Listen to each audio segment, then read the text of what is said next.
Hi, welcome to Finding Your Cup podcast. It is an exciting day because we have Nick Reid, our roaster here from Rapid City. He is the owner of Pure Bean Roasters and also Pure Bean Coffee House. And he is so well educated on all things coffee.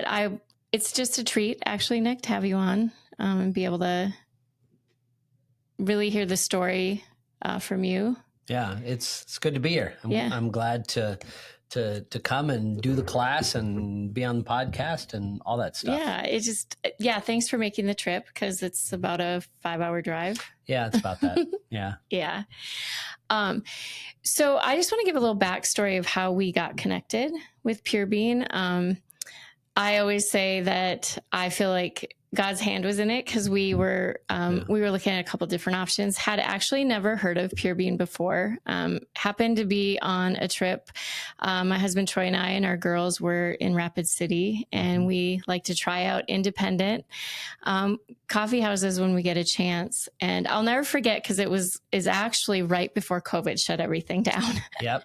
And it was in March, and we ended up going in one Saturday morning, and it was perfect timing too, because there's actually a little blizzard going on.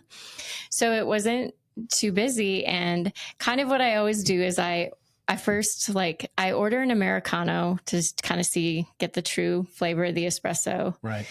And I remember telling Troy, I'm like, this is really good, and then we just got into conversation. I think at the time your nephew was behind the bar. Yeah, Nathan, and loved your machine. That's how we found out about Mavam, which is the brand of machine that we have. But really just started talking about coffee, and Nate kind of educated us on Pure Bean and air roasting, something I'd never heard about, which you all are going to learn about here in a minute. Ended up drinking several straight shots of espresso and just loved it. Just loved the flavor. It's hard to find an espresso that you really, truly enjoy. At least kind of in our region that you really enjoy just straight up, that right. you know what I mean? Well, one of the things that my philosophy always has been, if you can't use your espresso as a drip coffee, then it's probably not roasted properly. Yeah. I mean, you have to be able to use it both ways. And so it does make it, smoother and everything to be able to drink. When we created that espresso, my partner and I, that started Pure Bean with me, we just sat down and said, what do we want? What do we want in an espresso? We had been roasting coffee for about 3 years before we started our coffee house. Yeah. And so, when we decided kind of what we wanted as far as the flavor profiles and that we wanted it to be broader and brighter than most that we've found, I said, I know exactly what we need to do. And we put it together in the right percentages and roasts and beans and all of that. And it came out just exactly as we wanted. Yeah. And it's awesome. I mean, we love it. It's because of your coffee that I have a daily morning routine where I truly enjoy my double shot of espresso or doppio. Yeah, right. And I think too, why we've been able to educate a lot of our customers on it and why it is so good. And a lot of that does come from the air roasting as well. Yep. Just to backtrack a little bit. So that's really at that time in March 2020 is when we were like, was that 2020? Yeah. My goodness. I know. It's a long time ago. It's a lot longer than I thought. It's a long time ago. Wow. And we were like, okay, we found the beans that we want to use. And so Nathan had given us your number, and then we were able to chat with you. And I think then we went back down in June and we got to see the whole air roasting process and get educated a little bit more by you. And we're just so excited about the product. And I remember you sent me a bunch of different espresso blends so that I could pick the one that was going to become the 12 Stones signature blend. And I just even you mentored us a little bit starting out, and we just so appreciated that. And then of course, right away, we we knew you guys were believers, and it's just, that's why I say it was like God put it all together. It all just came together. Yeah. And so, it's been a great partnership. And so it's fun to you've been up here before, but you've never been able to come do the class. We haven't done that yet. Right. So very excited about that. But I do, since I have you on to talk, I do want to cover air roasting is something most people have never heard of. So I want you to talk about that a little bit. Well, most roasting that you're going to find, I mean, a lot of times you'll go to a bigger city or a roaster where they have the roaster actually there in the shop that you can see. And so most people understand roasting as drum roasting. So essentially they take the beans, they put it into a closed drum. It's tilted a little bit and it rolls around and the fire heats up the drum. And so it is conductive heat or conductive roasting. Yeah. So it's conductive from the drum to the beans and from the beans to each other. And it's a completely closed system. And I've been trained in drum roasting as well. There are so many things that come into play when you're talking about drum roasting, as far as your humidity, your ambient temperature, your elevation, the beans that you have, the amount of fire you have, the rotation, there are all of these things that come in. Yeah. If you have a small roaster, like a 1 kilo roaster, and you have somebody who really knows how to use it and really knows their stuff, you can do amazing things with it. The problem is just there are not very many of those people out there. And what we started from the very beginning, I guess I'll take a step back even a little further, is when I moved from Portland to Minneapolis to Bismarck. Okay. And this was back in the day when there was like no coffee whatsoever in Bismarck. And because probably what year was that, do you think? 96. Yeah, that makes sense. Something like that. Yep. And I thought I can't live in a place with no coffee. So I bought this little roaster for like way too much money, and it only lasted like 6 months. And I took it apart and looked at it and thought, this is nothing but a glorified popcorn popper. So I went to the secondhand store. I bought an Orville Redenbacher air popper. I did a little bit of conversion to it, and I roasted on that for years and years and years. I then had a friend. I'd moved down to Rapid City, and I had a friend that moved in from Kansas City. I taught him how to roast in the little popcorn popper, and people were constantly saying to us, "You guys should really do a business on this." And my friend Mark finally said, "We need to just do this." So I said, "Okay, we can go forward with this, but the only way that I'm going to have roasted coffee is if we air roast." And there was, because I knew there was something to it. I knew that it was better. I had a good friend who said, the only place I can drink coffee is your house. It bothers me everywhere else I go. It bothers my stomach. I can't drink it anywhere, but I can drink it here.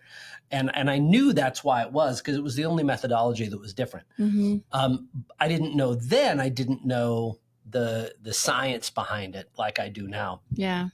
But so we actually went out, we did a lot of searching because it took some work, and we found a roaster from a company that had just started, and it was a 5-pound roaster. It was an air roaster, and we talked with the guy who had started the company, and we bought one of these 5-pound roasters. And so we started, and this is, I'll come back around to the science of it. But so we started roasting on this 5-pound roaster. We were doing more coffee than anybody else. This company had. It's called Coffee Crafters, artisan roaster. And so he would send us parts and say, "Try this and tell me what you think." And so we were swapping out parts. And so we helped him produce the next generation of roaster, which was a 6-pound roaster. Okay. Then we had a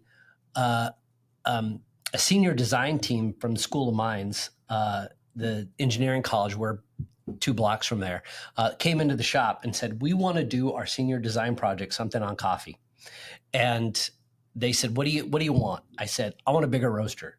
I said, I think this platform of roaster could probably do 10 pounds rather than just 6. I think we can do more than this. Mm-hmm.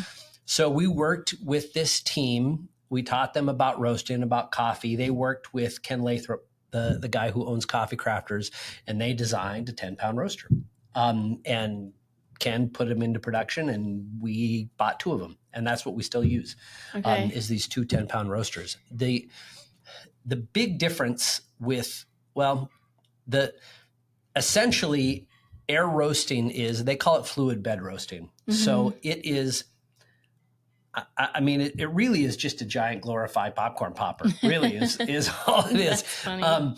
And the beans go in, the air comes up from the bottom, and it suspends all of the beans. Mm-hmm. And so it is convective heat rather than conductive heat. It's air that surrounds the beans mm-hmm. and roasts them rather than the conductive from the drum to the bean. So that's the first thing. And so the beans roast from the inside out rather than from the outside in. Okay. Which is one reason why you can get a much fuller roast, a much fuller taste out of your mm-hmm. coffee with beans that don't look as dark mm-hmm. because they've roasted from the inside out. So it really does, it keeps them from charring as easily. One of the things you get with drum roasting a lot is called tipping, where the tips of the beans are burnt because mm-hmm. they've hit the outside of the drum and the drum has been too hot. You don't get that in air roasting. And one of the biggest difference really in the end, and what I came to realize, again, working with these engineers, and then 2 years later, another group of engineers came in and we worked with them as well, is that coffee, when it's green, has chaff on it. So yes, yep. It is inside the beans. If you look at a green bean, it's got these kind of folds in it, and it's got chaff stuck in there. It's also got what they call silver skin on the outside. And as it roasts, the chaff comes off. Mm-hmm. And the silver skin and all that stuff, it comes to a particular temperature, about 400 degrees, and it pops almost like popcorn. Not almost like, exactly like popcorn for the same reasons. As a matter of fact, we occasionally, especially on Sumatran coffee, for whatever reason, we will sometimes be roasting a batch and there will have been a piece of corn in there and it will pop like popcorn, which is kind of satisfying. But that is cool. The chaff comes off, and in a drum roaster, it's stuck there mm-hmm. in that closed system. So the chaff rolls around with all of the beans, and it not only incorporates itself into the flavor profile of the beans, making them bitter, mm-hmm. but it also covers the beans with acid. Mm-hmm. And so normally the coffee that bothers people's stomachs usually comes from the acid that is developed in the roasting process because of the chaff. Mm-hmm. Sometimes it's the caffeine, and if that, we'll pray for you if that's the case. But it usually is the chaff that does it. But with air roasting, because it's fluid bed, it's suspended, mm-hmm. The beans crack at 400 degrees and the chaff is blown away. There's a blower on the bottom and there's suction on the top. Yep. So the chaff is very light and it comes off and it's sucked up and sucked away, and it never roasts with the beans. So the beans come out much cleaner. Mm-hmm. And again, we have people that come into our shop all the time that say this is the only place I can drink coffee. I was going to say, that's a conversation we've had with a lot of customers mm-hmm. too, and been able to educate them on. And one of the first things I noticed, which is so cool, is because it's pulling out all the chaff, there's no oiliness. Like your hopper on your grinder does not get that like oily film. Right. And it's so weird to see not anymore, but at the beginning it was so weird to see the beans that you use for espresso have such a lighter color, mm-hmm. Because whatever it's been now, like almost 30 years ago when I had my first barista job, you know, you're always like, it's almost like the French roast, right? Yeah, like they were black as coal. Yeah. And they're just oily. And then also, I think there is an acidity in coffee that you want. Like that's good. That's good. That's inside of the beans. And that's part of the roasting process. Your first, up to when your beans crack, they call that first crack. That's when all of the inside of your beans is developing. That's when the acids are developing and all the flavors and all those kind of things. Those are good. That's good acid that develops the flavor in the bean. And then at first crack, then the development of the acids basically stops and the development of the sugars starts. And that's the other thing that it's hard to gauge, much harder to gauge in a drum roaster. Again, plus there's so many factors that come into play. None of those things come into play with air roasting. So it is, it's much easier to air roast. The actual process of roasting is easier. So it allows you the time to first of all, concentrate on exactly what's happening, but really know what your beans are, where they need to be roasted, where everything needs to come out. There's also a consistency in the roast with an air roaster that you will never find with a drum roaster. There is, because of all of the factors that come in, you can say, here's the profile I want out of this bean. And sometimes it's going to be at 415 degrees and sometimes it's going to be 422 degrees. It's going to vary. And if you're a good roaster, then you track and you chart that every single roast so that you get exactly what you want. That rarely happens. With air roasting, I can say a Papua New Guinea that's roasted to 420 degrees is going to be the same every single time. Doesn't matter. None of those factors come into play. So again, the consistency is huge there. And it allows us to really be able to say, what do we really want to do with these? You know, how does it all work? And the big part of it, I think what happens, it's important to from your green beans up to the point of first crack. That's where all the development takes place. And really what you want to be able to do is say, let's keep this at a steady curve so it doesn't get off, so that without getting real technical about it, just so your beans develop properly. Yeah. But at that first crack, when the development of the acids stop and the development of the sugars start, in my opinion, that's really what's important, because the amount of sugar that your beans have really determines how dark you can roast that and how long you can roast it. Okay. Because people just say, I just want a dark roast. Yeah. Well, most beans ought not be roasted dark because they don't have enough sugar in them. Because the sugar burns out and then it makes it bitter.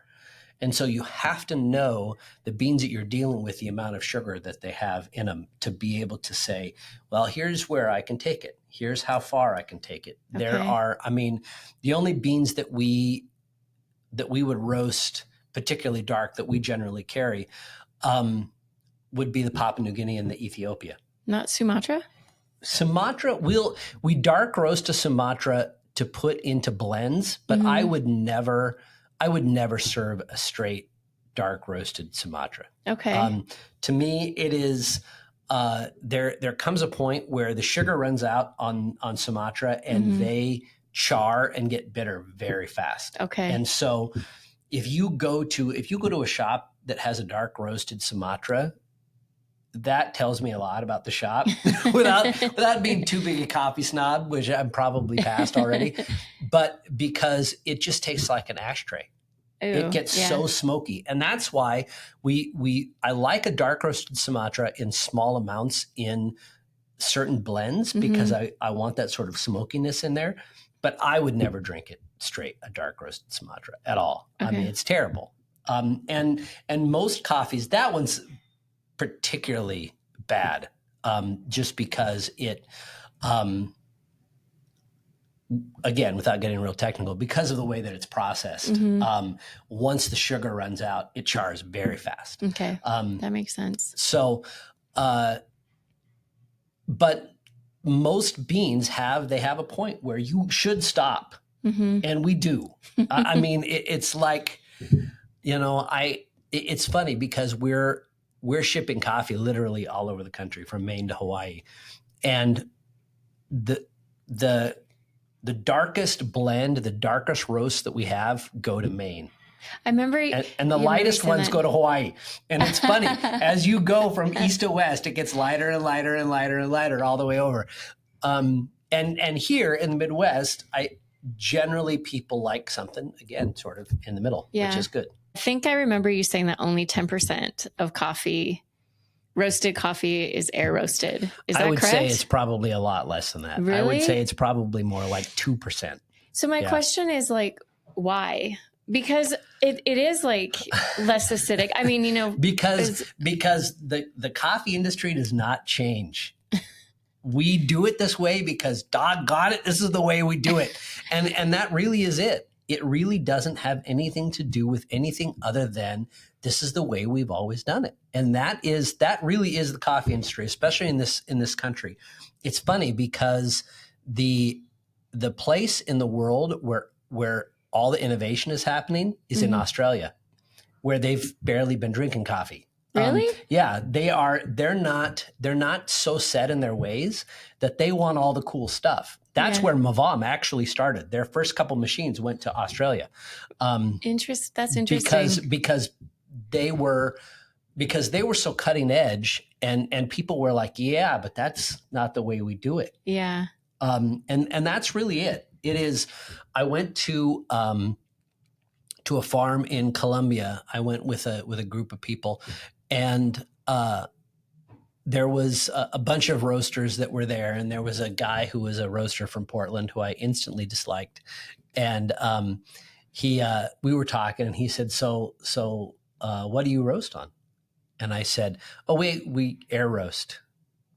Oh, like you're one of those. And I said, yeah, we actually have two roasters. He said, "Why do you have two roasters?" I said, "We roast on both of the roasters at the same time." I said, "Yeah." He said, "You don't have two roasters." I said, "Yeah, I do. I have two roasters. We roast on them simultaneously." He said, "Your coffee must be terrible." It's really, the thing is that there is such a science to drum roasting and doing it right. And this guy was a really good roaster and very serious. All the people that were there were really serious and really good roasters. And so the idea that I could bring somebody in and train them in a week to roast coffee as good as him, that rubs people the wrong way. It's too easy, right? It is. Yeah. It's too easy. And the thing is that you can, if you have a small drum roaster, again, if you have a small roaster and somebody really knows what they're doing, they can dial in that coffee way more than I can. They can do things with it that I'm not able to do because it's a closed system. But it is, again, it's got to be a fairly small roaster, and it's got to be somebody who knows what they're doing. I can make consistently excellent coffee every single time, every time. And that's good. Yeah. I'm happy with that. Yeah. I'm not going to enter my coffee into the cup of excellence to try and win some giant prize. But I will guarantee you that our coffee is going to be better than 90% of what you're going to find every time. Every time it's going to be better. And that's really what I wanted. It's all about consistency. With everything we do, it's about the consistency of the beans, the consistency of the roast, the consistency on the bar, everything. I mean, we want people to know what they're going to get every time, and we set a high bar for it. Yeah, that makes a lot of sense. I mean, I do get where people are like, well, that's too easy, or they want the challenge of entering the whatever, Right. But consistent quality time after time after time is really what brings customers back. Right. Yeah. And I think that just also, well, to me, the health benefit of if you will, of not having that higher acid content that irritates the stomach, and not having the mess of the oily beans. And I just think that was so cool too. Just that the chaff is it's almost completely pulled out. It's crazy. Right. It's just so crazy how clean the beans are roasted. And that's the word that people use all the time. That the coffee is so clean. It's so much cleaner and smooth. than most. And it is. That's what people always say is that it's so smooth. Well, and then too, I want to touch on a little bit. You have like the best decaf that I've ever tasted. And our customers say that too. And we have a lot of people that just come in to buy the decaf whole beans. So talk a little bit about the uniqueness of the decaf that you roast. This is something I go into in the class as well. But the decaf that we have comes from one plant in the world. It's in Colombia, and it is what's called sugarcane processed coffee. So we first found this we were doing a cupping in Kansas City, my partner who started the business with. And there were about 40 coffees there, and we went all the way through all of them. And at the end, my partner Mark said to me, "Did you try that decaf?" I said, "There wasn't decaf there." He said, "Oh, yes, there was." And I went back and I looked at the card and I said, "We have got to have this. This is, I don't know what they're doing with this, but this is, this tastes like real coffee." And so what I found was that it was from this one plant in the country. When we were down there visiting in Colombia, I said to our host, Mauricio, I want to see the decaf plant. And so he drives us over there, and it is like Fort Knox. It's like 12-foot walls with razor wire. And he said, nobody gets in there. And everyone that works there is sworn to secrecy. And he said, this is Colombia, and it's easy for people to disappear. So no one says anything. But he said, this is essentially how it works, is the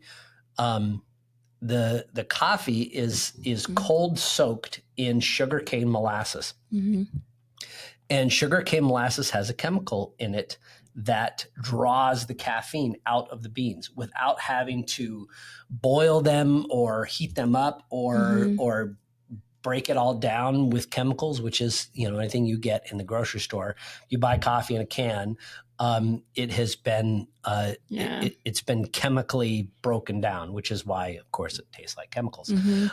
This has been naturally the caffeine comes out of it and goes into the sugar cane, and then they just wash it off and send it on its way. So it is really natural. It's super clean, and it doesn't alter the essence of your coffee like every other decaf process does. Yeah. Because even like Swiss water decaf, which was like a natural process, it dilutes I don't know if dilute is the right word, but basically it leaches out some of the flavor of the bean too, right? Because what they do with Swiss water processing, and I took an actual class on decaf, which is like 12 hours of my life I'll never get back. But essentially what they do is they boil everything out of the beans, everything. So your beans are just shells. There's nothing there. They boil all the acids and all the decaf out of it. The weight is very different between the acids in it and the decaf, so they're easy to separate. Then they take the husks, basically the beans with nothing in them, and they soak them back in the acids. But only about 60% gets back into the beans. Okay. Which is why even Swiss water processed beans, which is not, they don't chemically alter it, still doesn't really taste like coffee because only 60% gets back in to the coffee. Yeah. You always know your decaf's good when people come back and they're like, are you sure this is decaf? Because it tastes too good. Right. I mean, and it tastes like coffee. It tastes, I will even drink our decaf. I mean, it is really good. It is really good. And it doesn't matter if you're doing it as a decaf espresso or as a drip. Actually, they're both, because we've done it both ways. Like for certain events, we'll brew a pot of decaf or whatever in the evening. Right. But that was another big win with you guys, was the decaf, because I know some people they're like, what's even the point if you have to drink decaf? But I went through a period in my life where I had to drink decaf, but I didn't want to give up drinking like my latte or whatever. Right. So I appreciate a good decaf. Yeah. The point is I love coffee. Yeah.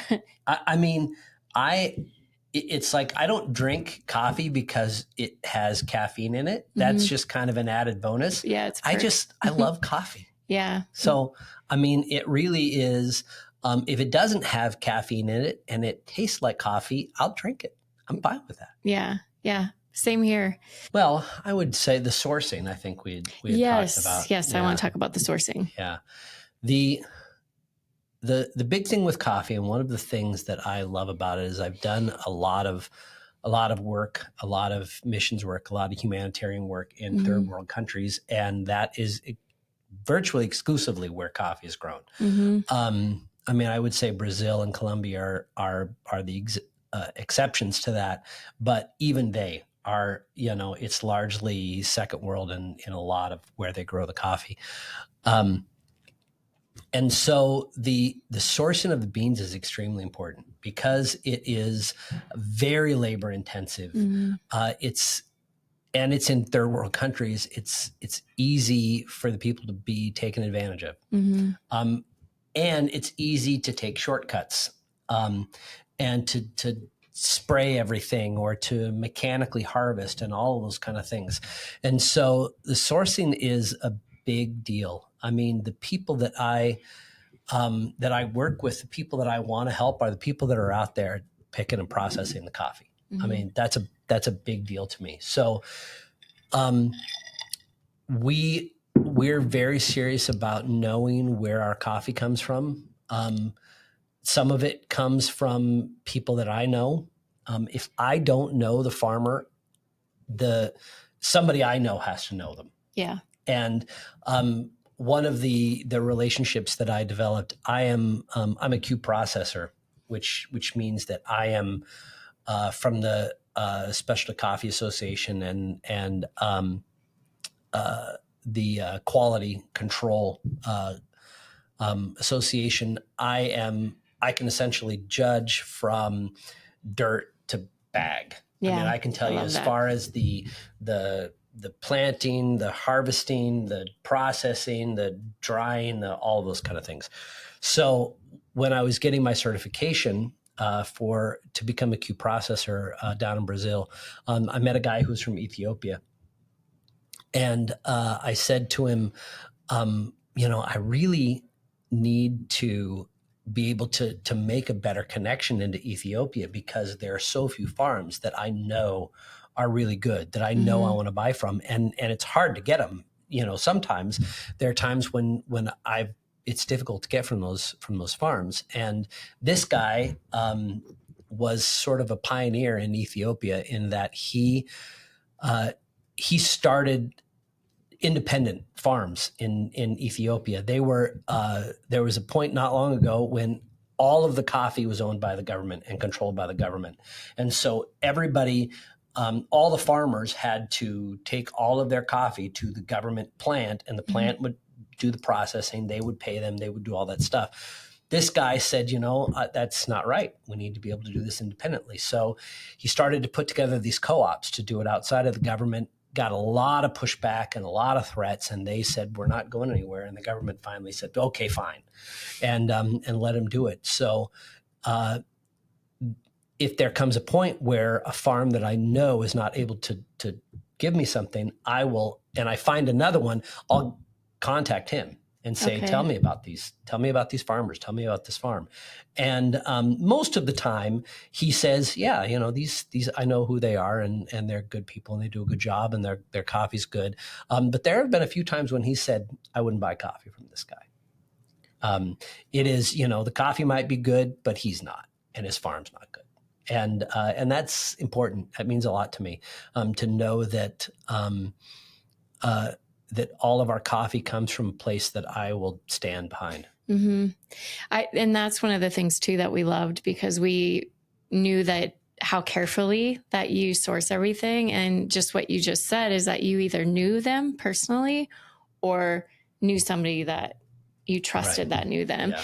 Because there's so much that goes into it. What do you look for when you are sourcing your coffee then? Like, what are because I always tell people too that, and you can correct me on this if I'm wrong, but my understanding is that most of the beans that you bring in are organic, even if they're not certified organic, because we all know the hoops you have to go through to get certified organic. But and I know people appreciate that. And I know I certainly do. And so go into it a little bit more, like what you look for, because you are so careful about where you source your beans from. Generally the smaller the farm, the better. You get big farms and they can afford the certifications and also afford to ignore them. The smaller farms, the people it's usually theirs. It's oftentimes a family farm, and they're much more connected to it, and they're much more serious about it. I mean, most small farmers they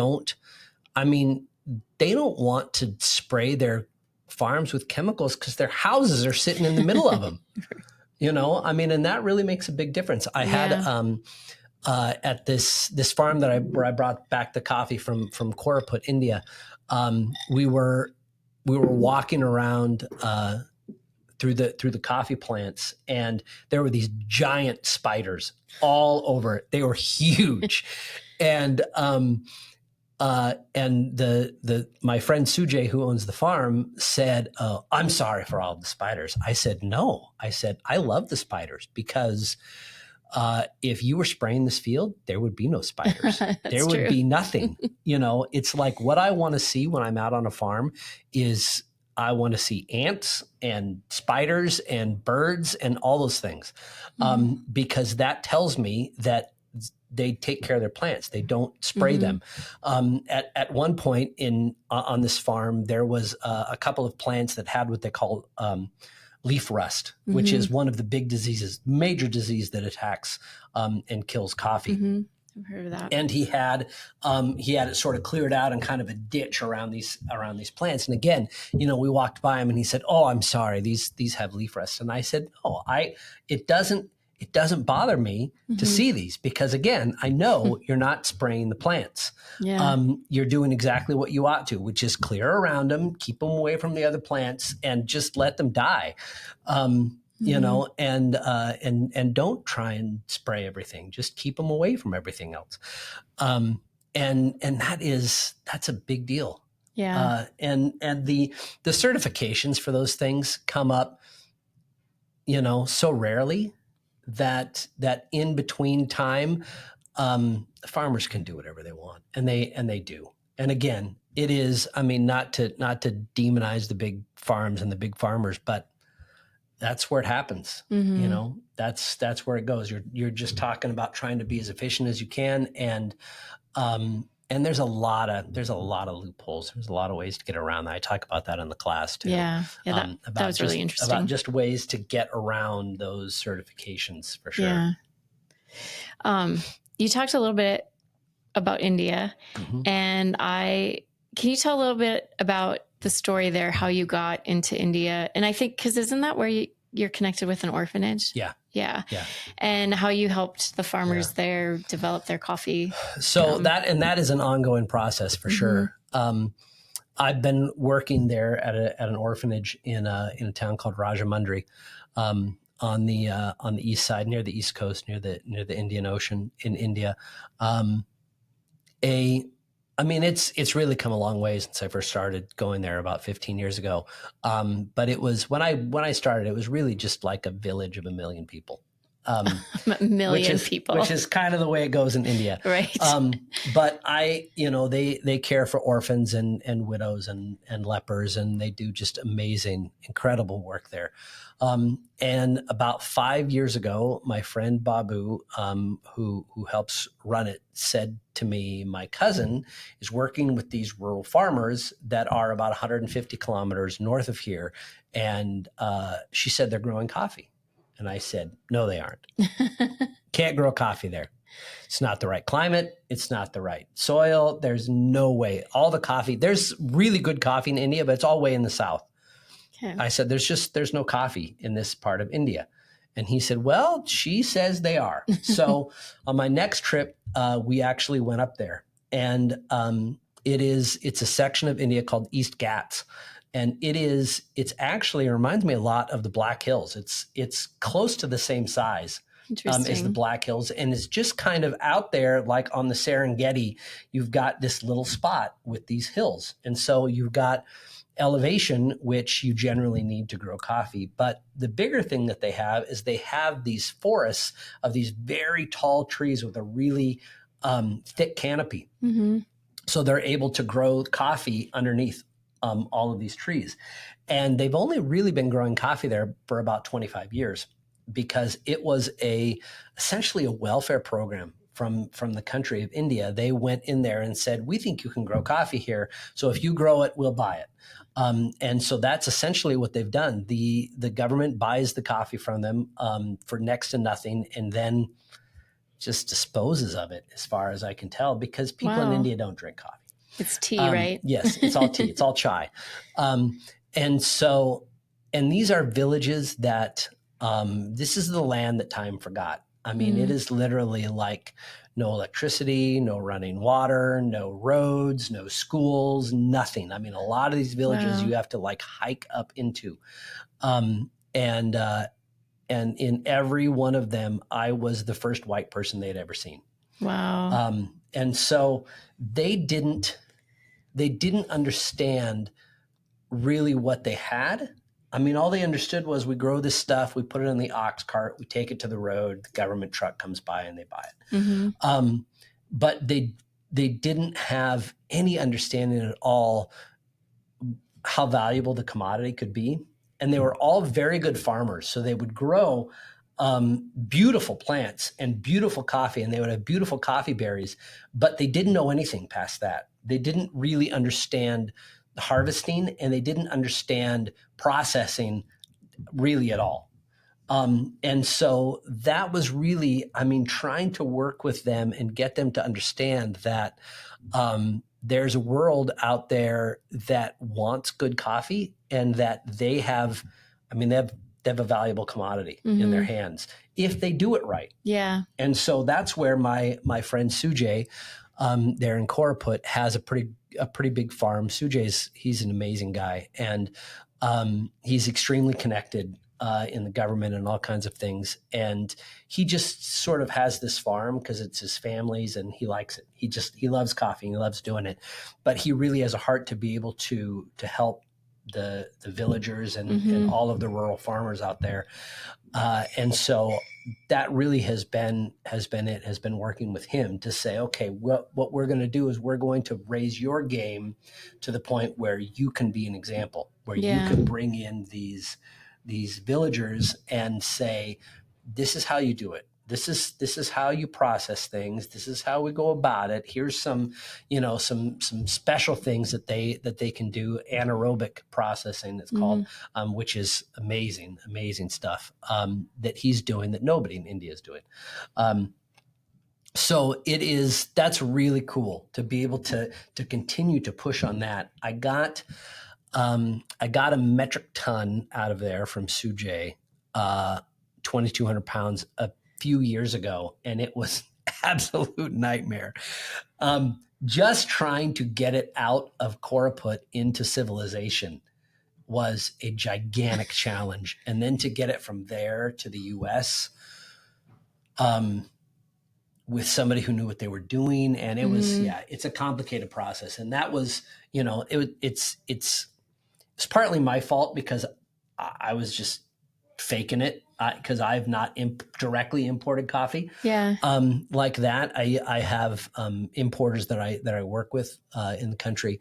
And so it was really difficult to get in. And so that is the other thing that we're working on is how do we get a clear path, a clean path? Where exactly do we go? The port that is closest to there is a city called Vishakhapatnam, but they don't really ship coffee from there. Okay. It has to go way down the coast to Chennai. That's where all the coffee is shipped out of. And so it's trying to say, can we just teach somebody how to do this? Can we get somebody who will ship this coffee at the closer port, or do we have to ship it all the way down to Chennai with all of the time and the difficulty and the problems? There's 1,000 things that can come in there when you're talking about, any agricultural product, but particularly coffee, which will leach things all the time. It's like if it's not sealed properly, if you throw a bunch of coffee in haphazardly onto a ship with fertilizer, there's a problem. So you have to know how to package it and how to ship it and all those kind of things. So there's just a lot of things that go into it. And really, before that even happens, you have to make sure that the farmers are able to do things the right way with the right process, and not simply say, well, this is the easy way. This is the way we've always done it, and it's fine, and to try and get them the vision to say, this could be real stuff for you. And so that's really where we're at, is, we're still slogging through that. So I'm hoping to go back in the fall and do some serious classes. Some classes there in one of the nearby cities called Bhubaneswar, and then to do some there in the villages. There's also, we have some partnerships with some people who've come in there, basically NGOs that have come in to try and work with the coffee. They don't really know what they're doing either, but they're great people and they're working real hard. Yeah. And so it's a process, but it's awesome. I love it. And the bigger thing for me is really to be able to, if we can set some sort of process up there, particularly in Koraput, we will, to be able to raise the standard of living of the villagers, of the people that live there, but then also the money or income or anything that's made from that then will go back to the orphanage in Rajahmundry. So to be able to support that, and in India, that's extremely important, because the government of India is systematically kicking out all of the NGOs. Any Christian organization in there has a target on them. Wow. And so the work that needs to be done there, and even to the point where it's extremely hard to get even donated money into India right now. Wow. Sad. So to be able to generate something within the country that can fuel what they're doing is huge. I mean, that's definitely what needs to happen. I love, you have such a philanthropist heart, and so just hearing your stories, and even you share some other stories in the coffee class that you're going to do tonight. And because the thing is, all these countries where our coffee comes from, and I just don't think we have any idea what goes into it. After being at your class, I had a even deeper appreciation for what goes in for the farmers that you work with to bring us the coffee that we have. And it's not easy. Nothing about it is easy. And and especially because you're working with people that don't take shortcuts, their blood, sweat, and tears are literally like, well, in most of these countries, I mean, there are very few shortcuts even available. Yeah. I mean, Brazil is far and away the most advanced coffee country in the world, and it's still hard there. Well, yeah, because I was just thinking I don't remember which country this was, but like they're either bringing the coffee beans down on their backs or on like mules, or you know what I mean? And that's the way it is all over the world. Big trucks and just driving down a road. All over the world. It's I mean, from South America to East Africa to Indonesia and Southeast Asia, it's all pretty much the same. Yeah. Same people doing the same thing. And it is extremely labor intensive. Yeah. I mean, everything about it. Yeah. Yeah. And I think a lot of it is just the lack of knowledge on the part of the people actually doing the work to make any advancements. But more than that, and if I can go into this, and this is something I talk about in the class too. When I was at my Q processor class, there was a guy there who was from Spain, and he had a vineyard in Spain and a coffee plantation in Guatemala. And he was constantly throughout the classes as they were teaching, he would say, "Well, this is the way we do it in the wine business." And at one point, him and I were talking, and I said to him, "So the wine business, which is really where coffee is stolen a lot of their processes from," I said, "Why is it that they're so much more advanced and there's so much more money there?" And he said, "Well, because wine is grown by white people and coffee is grown by brown people. And people are willing to invest and pay more money for something that is grown and processed and worked by white people." And that's just the facts. Yeah. And it's true. Yeah. It is very true. And so throughout the class, I was constantly saying, well, how do we know this? Or how do we get there? Or what's the way we measure this? And my instructor, who was like brilliant, I mean, probably one of the top 5 to 10 coffee people in the world, would just say, "We don't know." And we don't know because nobody's done it. Yeah. Because nobody's invested the time and the money and the effort into figuring this out. And it's a shame. And so the coffee world moves on like it's still 1850. It's funny, like when you say it like that, but yet so true. Like when, because I remember you talking about that in the class, and it was like, wow. I mean, it makes so much sense, but yeah, right. So I'm looking at the time, and I know we're gonna have to wrap up. Oh yeah, that's right. We have a class coming up. Yes, yeah. We'll have to have another conversation, but I want to end with this, just based on just like what we just talked about. I think too, that's why we try to teach our employees and everything too, that all this work that's gone into getting just this bean here, and then the care that goes into like how you roast it, like we don't want to screw it up on this end. Right. Because you still can screw it up. You can take a really, really good bean and high quality bean and good roast, and you can screw it up. So that's why we always want to continue to educate and instill in our baristas that what you do matters. That's why we don't use automatic machines. Right. This is about honoring those people all the way down the line who have worked all the way along to get those beans to you.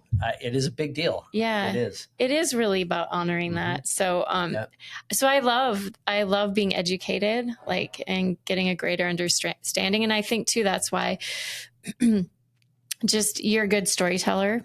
And you're good at telling the story. Yeah. You are a good storyteller, but I don't mean it's not fiction. But you're very good about explaining the process and what goes into it, and you have a genuine heart for the people, and that really like comes through. Yeah. That's what it's about. And so that's why we're excited to have you on too, and to have you here tonight at 12 Stones. And so thank you. Yeah, absolutely. It's my pleasure. Yeah. I'm glad to be here. I'm excited for the class. Yeah. Until next time. Okay. All right.